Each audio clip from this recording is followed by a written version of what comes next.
Welcome to SK cooking. இன்றைக்கி நம்ம என்ன பார்க்க போகிறோம், என்னோட ஸ்டைலில் ஃபிஷ் ஃப்ரை மசாலா எப்படி பண்ணலான்றதை பார்க்கலாம் வாங்க. அதுக்கு ஒரு பவுலில் 2 டேபிள் ஸ்பூன் கார்ன்ஃப்ளவர் மாவு எடுத்துருக்கேங்க. 2 டேபிள் ஸ்பூன் கார்ன்ஃப்ளவர் மாவு போட்டிங்கன்னா 1 டேபிள் ஸ்பூன் அரிசி மாவும் 1/4 டேபிள் ஸ்பூன் மைதா பூவும் ஆட் பண்ணிக்கோங்க. இப்போ 1 டேபிள் ஸ்பூன் இஞ்சி பூண்டு பேஸ்ட் ஆட் பண்ணிக்கோங்க. காஷ்மீரி சில்லி மிளகாத்தூள் வந்து காரம் இருக்காதுன்னு நான் 2 டேபிள் ஸ்பூன் போட்டிருக்கேங்க. இதுக்கு 1 டேபிள் ஸ்பூன் மல்லித்தூளை ஆட் பண்ணியிருக்கேங்க.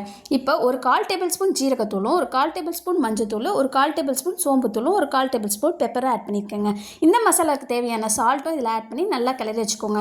இப்போ இந்த மசாலா இப்போ ரெடி ஆகிடுச்சுங்க. இந்த மசாலாவை ஃப்ரிட்ஜில் ஸ்டோர் பண்ணி வச்சிட்டிங்கன்னா நம்ம தேவையான அப்போ எடுத்து யூஸ் பண்ணிக்கலாங்க. யூஸ் பண்ணுறப்போ ஒரு லெமன் மட்டும் பிழிஞ்சி யூஸ் பண்ணிக்கோங்க.